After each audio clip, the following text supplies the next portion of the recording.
So if you, All right. as a host, if you click on record, it should record. We got it. We got it. So yeah, thank you. And I wanted to make sure we could record this presentation for a few reasons. The first thing that comes to mind, really influential thought leader, person, especially in the marketing industry, online marketing. His name is Russell Brunson. If you guys are not familiar with Russell Brunson, I heard a great quote from him recently where he said, "Whenever you talk, record everything."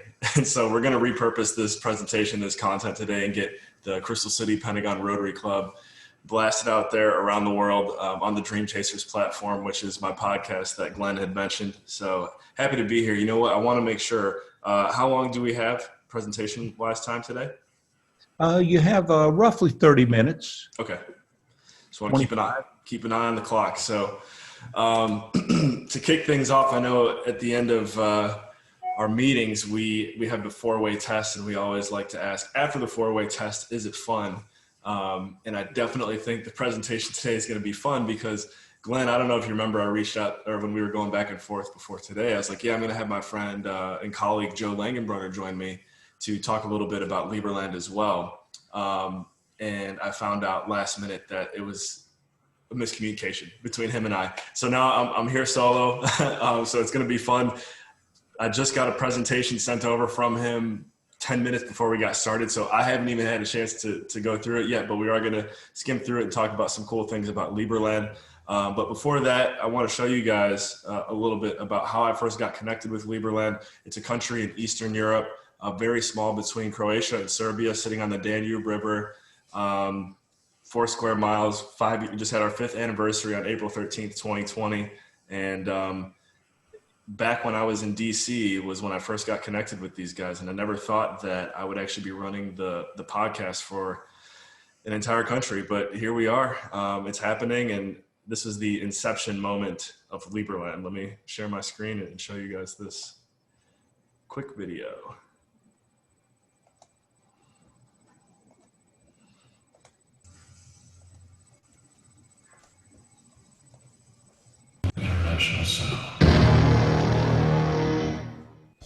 Hey guys, what's going on? I'm Adam Carswell, and right now I'm getting ready to go meet the president of Liberland, Vit.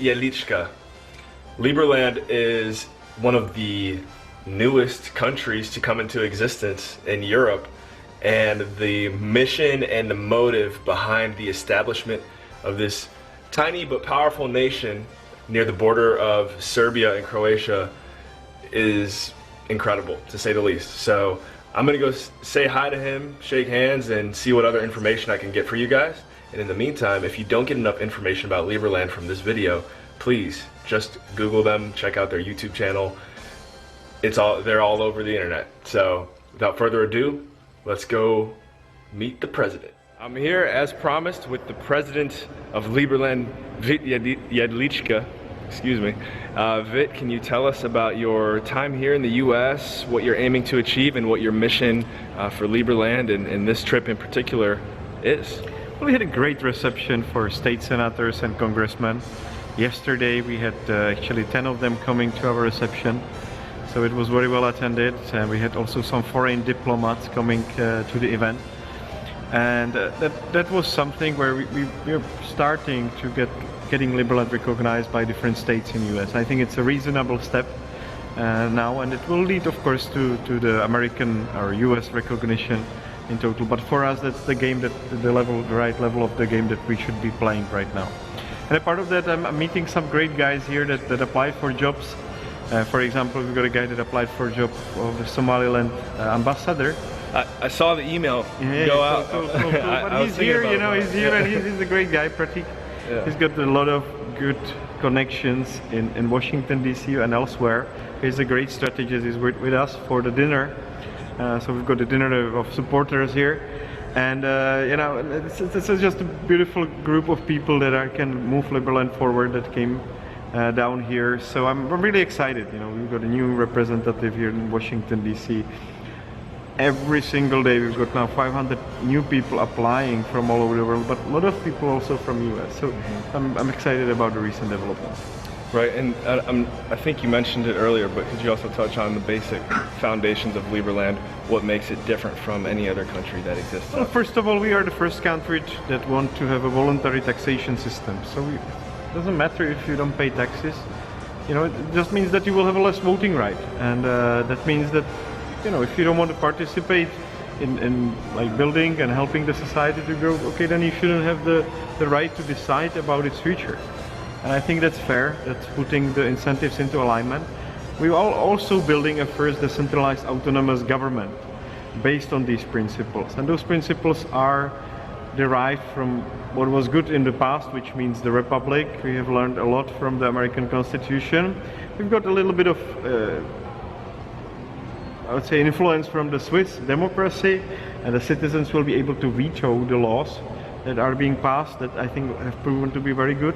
But overall it will be a meritocracy. So the more merits you have, the more shares of the country you have in the country, the bigger your say will be. It's beautiful. I love it. It's a community that, in my opinion, and obviously I would say in your opinion, that is run by the people, and that's beautiful. Yeah, and I think it's, you know, there was this idea also at the beginning of United States that some of the taxes should be voluntary. It was never put into practice. But it's about a time we actually make this relation between the state and the citizen completely voluntary. And when we make that, we release so much potential energy into society. When you remove coercion, you always release an extra energy, which I think will prove that Liberland will be the most successful state model in the next century. Absolutely. Well, thank you very much, Mr. President. I'll go with my left hand here real quick. Thank you. And guys, remember, in all you think, say, and do, take it to the next level.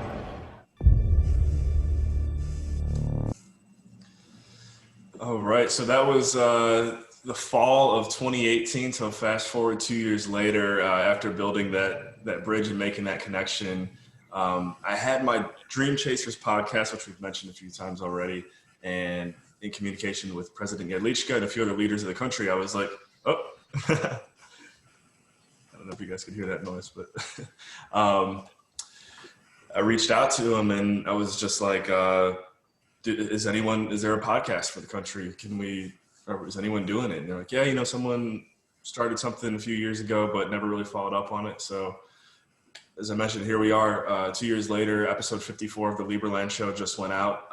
One episode that I want to talk about today is a more recent one, is episode 52, which is featuring the Liberland Aid Foundation. That's where I think this presentation today can be more than just, for example, me talking about Liberland and actually creating a partnership and something with two humanitarian efforts moving forward. I know since moving away from DC, I haven't been as plugged into our group as I once was. As Glenn mentioned, some good times as treasurer from 2015 to 2018.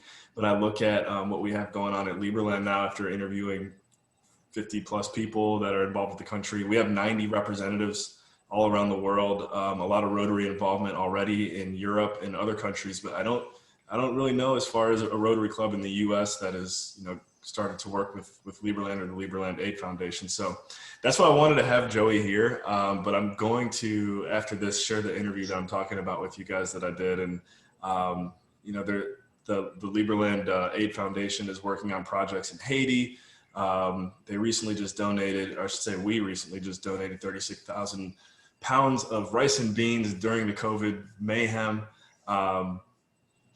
Some other cool projects, mask donations, COVID relief to Brazil, donating computers to schools in Serbia, donating 3D printers, teaching them how to use it. There's another really exciting project right now around the corner called Trees for Peace, which is in partnership with the Haitian Red Cross. And so I'm just seeing all these similarities between what we do at Rotary and what we're working on at Liberland, especially from the humanitarian side. And I just think that if we build that bridge, some cool things can happen. So I'm going to kind of interview you guys too at the end of this presentation and see what thoughts and questions you might have in regards to, you know, what to do moving forward here. But also, as I mentioned, I do have a presentation that was sent over to me today from the Liberland headquarters. I messaged him last night once I found out Joey wasn't going to be able to join me today. And I was like, hey, do we have a presentation where, you know, I can show my Rotary Club a little bit more about Liberland? And so here we go. I'm gonna share this one with you guys too now.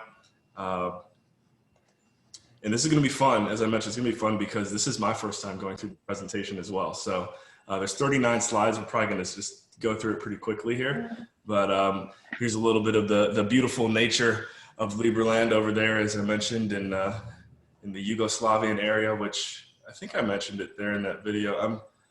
My family, I'm Yugoslavian as well. I'm Slovenian, so this kind of goes back to my roots by being associated with Liberland. So here we go. Republic, democracy, meritocracy, as Vic said in that last video, that's kind of the governance model, the governance breakdown of the country.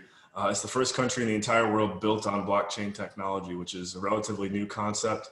But if you look at the foundation of how blockchain operates, it's very similar back to how in the 90s, the inception of the internet. And it's kind of funny to look at, just look at how back when people said that, well, I was probably like 5 years old, but when people said that the internet wasn't really going to be that big, and now look at us, like we're here. So blockchain is kind of like the internet 2.0, and to have a country built on the technology around it is pretty exciting.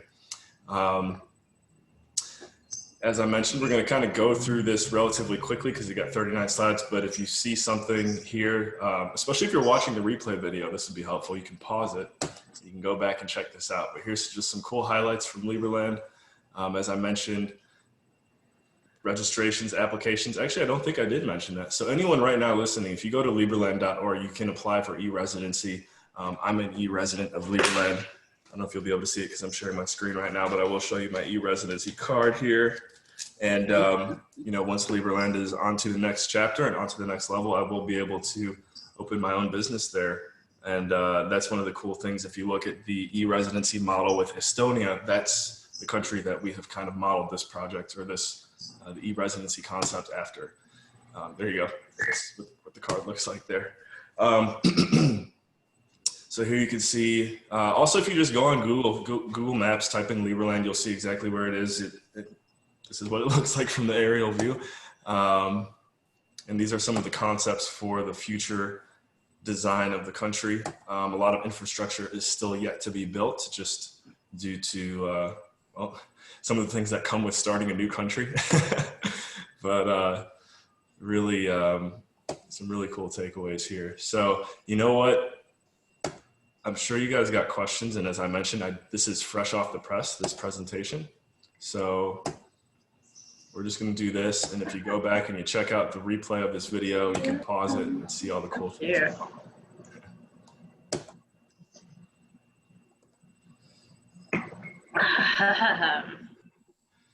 I haven't had any Liber beer yet, but looking forward to that day.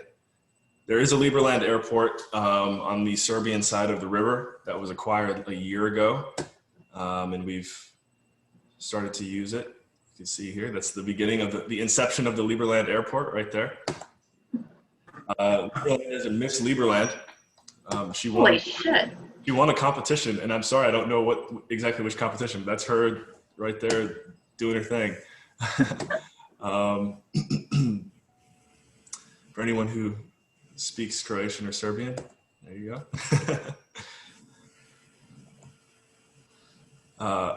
Liberland Chamber of Commerce, floating Liberland. Actually, I'm happy that, see, this is where the slides come in handy. So there are floating homes on the Danube River right now. So anyone who is interested in acquiring one or purchasing one, they are for sale. One thing also that I need to mention is I help facilitate our weekly meeting, similar to like what we have with Rotary, and how Glenn facilitates this meeting. I guess I kind of talked my way into it through the podcast, but now every Tuesday we have our international calls where all the leaders from the different countries come together, and I've been blessed with the opportunity to be the one to host and run those meetings. So again, if you have any questions that I can't answer today, I will definitely get you connected with someone who can answer them. We actually have a boat called the Bitcoin Freedom. This is the animated version of it. Oh, there we go. Some more conceptions here for the floating homes and suites on the Bitcoin Freedom.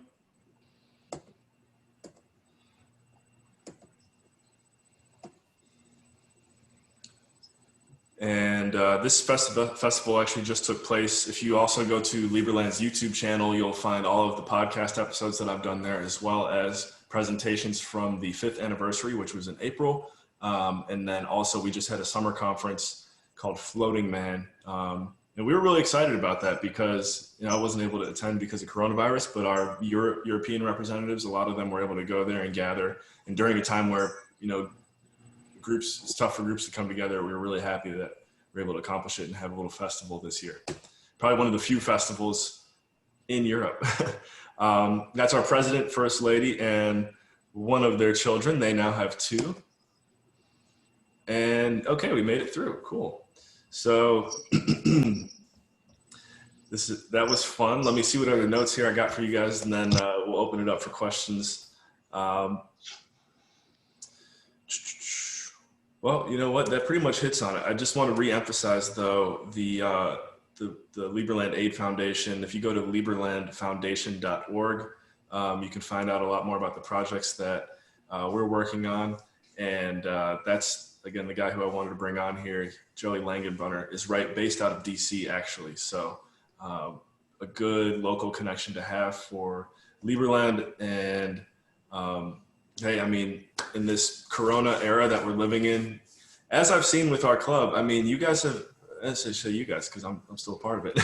We've really, from what I could see, pivoted and done a really successful job not letting the virus affect the group. If anything, it seems like the group's getting stronger and stronger as we have these meetings. For example, if it wasn't for coronavirus, then I don't think I would be here. So, and same goes for many of us.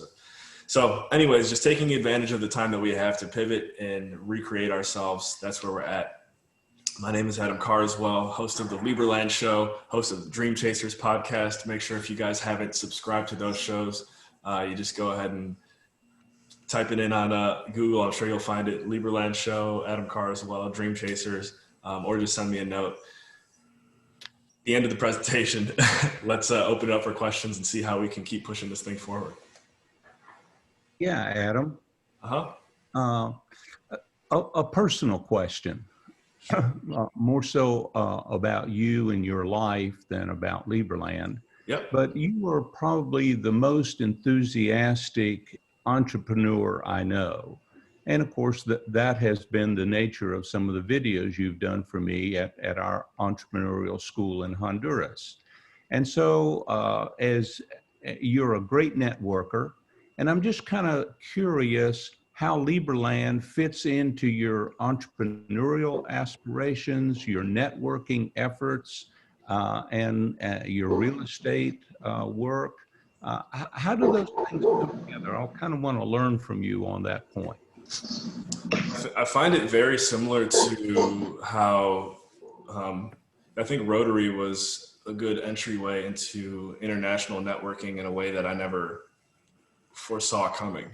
Liberland, as I mentioned, we have over 90 representatives in different countries around the world. And so one really cool thing that being a part of the Liberland community and hosting a show has done for me is it's gotten me to have conversations with, for example, someone who's very credible in the blockchain industry. His name is Roger Ver. He's the creator of Bitcoin.com. And I got to go on his podcast. And from going on his podcast, that kind of projected my name out there internationally. And I had a handful of people reach out to me. And ultimately what that interview did was inspired one of my colleagues who I work with at Concordia Realty. His name is Michael Flight, managing principal. From that interview up until now, we've gone down this blockchain rabbit hole and are getting ready to launch a security token, which is kind of like a cryptocurrency, but it's a digital asset that's actually backed by real tangible assets, real estate.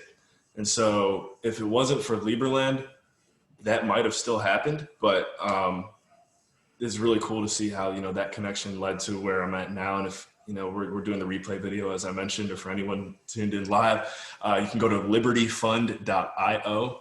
That's the project there that we're working on. And it's a really exciting real estate project. It'll be the first of its kind, especially in the US. And we're excited because, I'm sure you guys know the stigma behind cryptocurrencies and blockchain technology is like, oh, you know, what is it? It's highly unregulated, or if anything, starting to get overregulated in the US. It's been very difficult for a lot of companies to launch, but we've gone through all the legal loopholes that we needed to get to where we're at. And we're just really excited to be the first ones to do this security token in the US.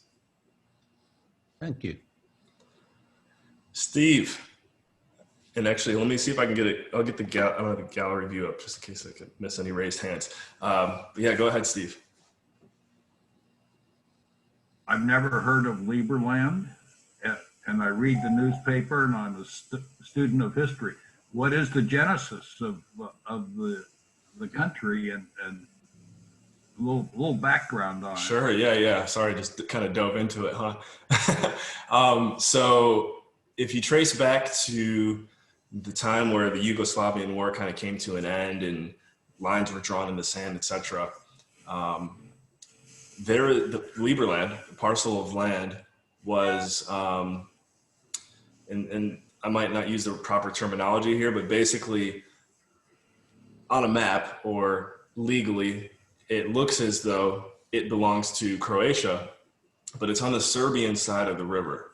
And there's a reason why Croatia has come out and said, you know, this parcel of land is not ours. There's a reason why Serbia has come out and said, this is not ours. The exact reasoning why, I'm not sure, but it has to do with, you know, some dispute between borders, which we see all over the place. And so because both nations had come out and said that, our president did his research. He found out, wow, actually, this isn't technically an unclaimed parcel of land according to international law. And that was, as I mentioned, 2014, 2015, when this all took place. So April 13th, 2015, President Jedlička went down there to Liberland and had the flag, the flag that you see behind me, and stuck it in the ground and said, I claim this, I claim this territory for the Free Republic of Liberland.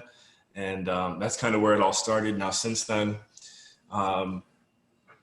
Croatia hasn't been the friendliest in us proceeding, but we continue to grow. And the cool thing is, again, because of the internet and the way the country has been structured so far, we've really been able to grow many aspects of the country despite not having the most direct access to the land, again, just because of some technicalities. But we've got legal teams behind it and continue to push forward. And I don't think there's any country that was built in 1 year or 2 years. It takes time. So that's kind of where we're at. We're still in the, as you mentioned, the Genesis phase, but it's been a lot of fun for me here for the past 3 years. Adam? Neil. And I saw Roy's got a question too. I see that Ron Paul has a passport. Yeah, good research. Is that universally accepted? The passport is accepted and recognized by a couple countries. One which President Jedlička mentioned in that video briefly that I did with him, which is the Republic of Somaliland. It might not be the Republic, but Somaliland, which is right near Somalia in Africa. There's a few other countries of that caliber which recognize Liberland, and I know we have some communications, for example, with like Taiwan right now. So I know some people who have used that passport in certain situations and kind of like gotten by with it because whoever was checking them wasn't like, doing their research. But, it's a work in progress. You kind of gotta, what's the phrase? Dig the ditches before the rain starts pouring. How big's that island? Right, just around the size of 4 square kilometers. So not the biggest, but definitely a unique place. So how many citizens are? Right now, the citizenship is somewhere between, I believe, 500 and 1,000. And there's it's closing in on 1 million now as far as applications for citizenship. And I know that's been probably one of the toughest things for our governance is managing the influx of applications because, again, we've just got them coming in from all over different parts around the world. And so really the people who have become citizens of Liberland are individuals like myself and those who are highly involved, making the country recognized. It says here that 200,000 applications a week and only 30 were accepted. What's the criteria for accepting them? Yeah, well, as I mentioned, getting to know us and getting involved is like definitely the biggest step forward. So, I mean, anyone on this call that's interested in citizenship or getting more connected with Liberland or e-residency is much more attainable. You can, reach out to me. I'll get you connected with the right people. And yeah, I'm not sure the 200,000 in 1 week, that might've been like that was back in 2015. Okay, so yeah, around the inception. I'm not sure the exact number right now.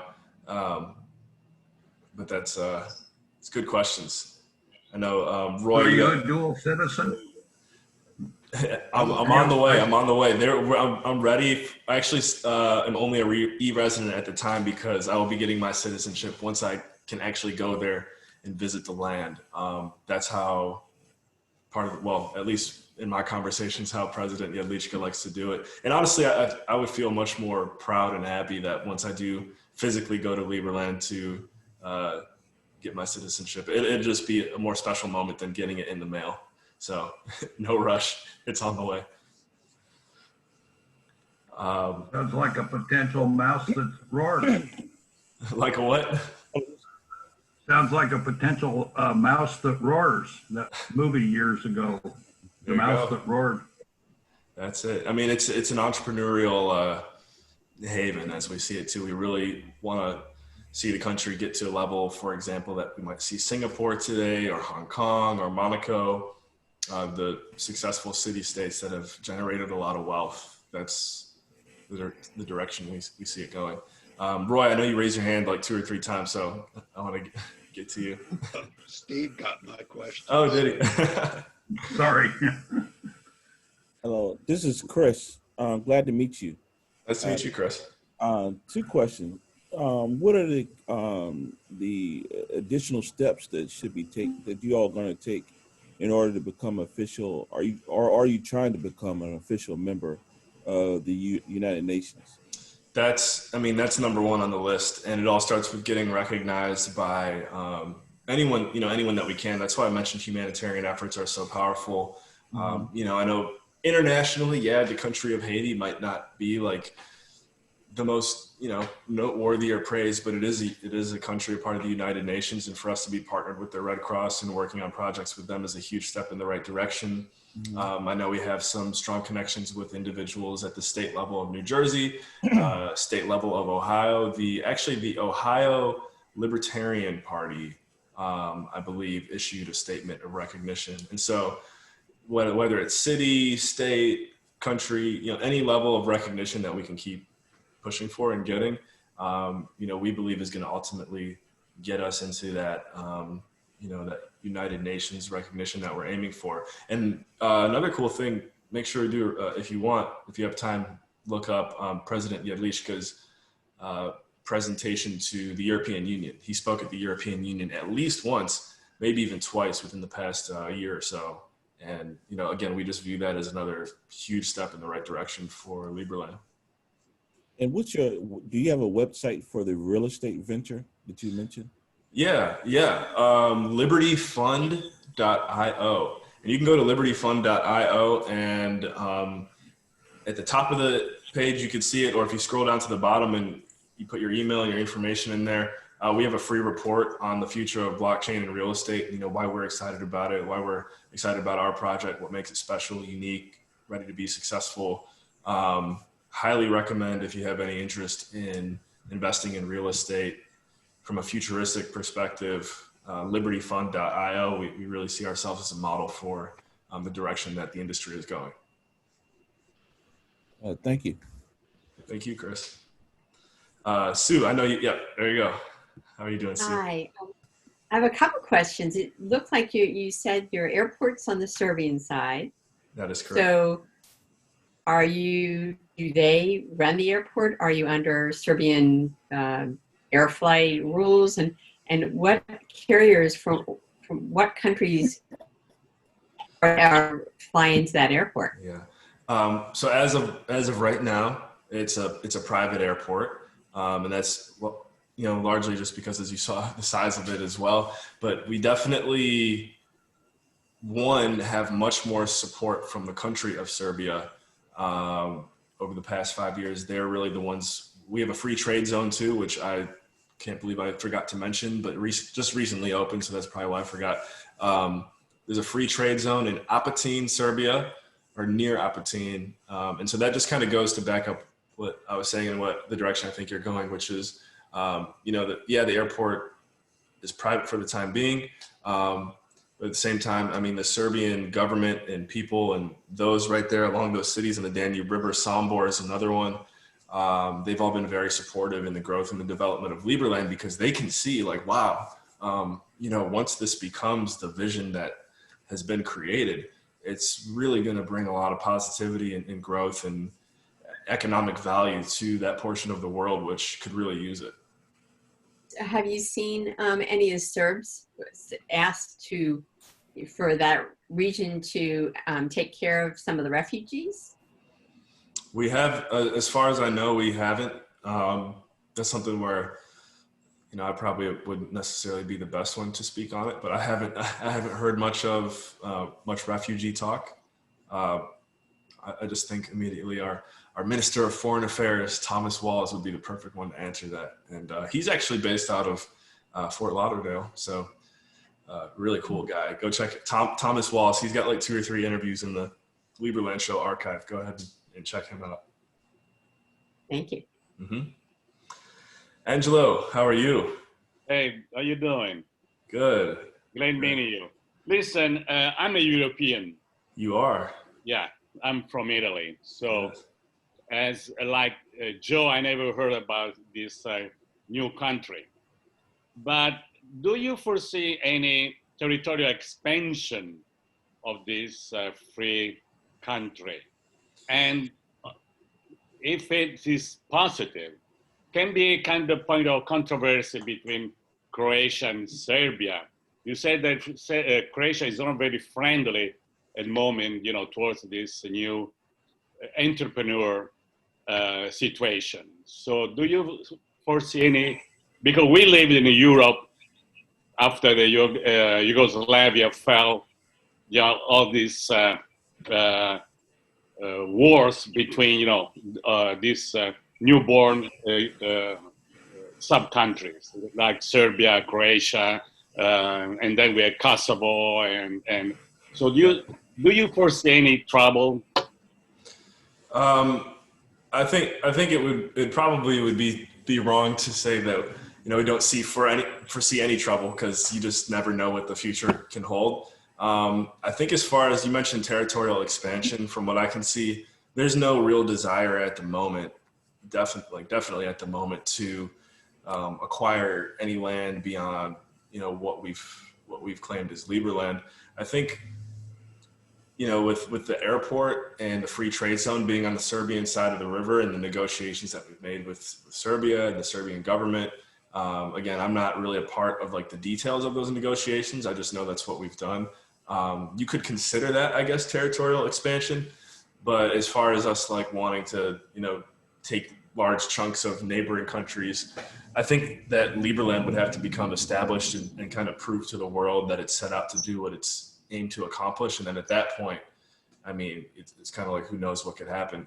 As far as any type of, aggression between the countries involved, it's something that I think our president has just been very diplomatic and very smart on how to handle those situations. So, we always put forth the non-aggression principle, and I think, as far as I know, that's where we're at. And I don't think we have, any type of like military threats, if you will, at the moment. But I do know when, if and when that day comes, that there will be, a solution for it. Well, it seems like a historical anomaly for 2 countries to say, we don't want that territory. It's I wish, this is why my buddy Joey, I wish I could, let me see if I could read the text, because it was so funny. I was like, hey, I'm going to be speaking to my Rotary Club. Can you come and speak? I said, can you and or the president of the Liberland Aid Foundation come and speak with me. And he said, yeah, let me talk to them. And I thought that meant that he was saying like, yeah, let me come talk to everyone here today. But he meant like, let me go check with everyone to see if they could make it. So anyways, you know, Joey has run me through this before. And again, as I mentioned, he's in the DC area. It has something, it would make sense if you heard it. And it has something to do with, it's more in Croatia's favor than Serbia's favor to keep it how it is now. And that's kind of why it's at a little bit of a standstill at the moment. Well, Do you think that will last? I'm sorry. This is very curious to me. I'm sorry. Yeah. Do you think that will last? I mean, my thought process is, you know, as time goes by, we have built better relationships with Croatia since the inception. So I don't know, I guess I can't go on record and say like a bribe or something is going to happen, but I'm not at that diplomatic level of any country, but I know there's always things that can happen that, you know, as common folks, we don't really know. So I do know that we're definitely seeking, you know, legal counsel. And again, I'm not the decision maker in this process. I just think as time goes by, like someone's going to shake the right hand and things are going to work out. Well, Adam, thank you so much. I think it gives good opportunity to some of the newer members of the club and all of us who haven't seen you for a while to catch up and get to know you. And fortunately, everybody has your email they can use for follow-up questions and contacts. And just really appreciate your sharing with us. You're a different kind of guy. And we enjoy the insight that you offer, and I certainly enjoy your podcast and our personal conversations over the years. So thank you again. We appreciate you coming. Thank you so much for having me, Glenn. It was a lot of fun. Look forward to following up with everyone. Good. Okay, what about fines? Who has some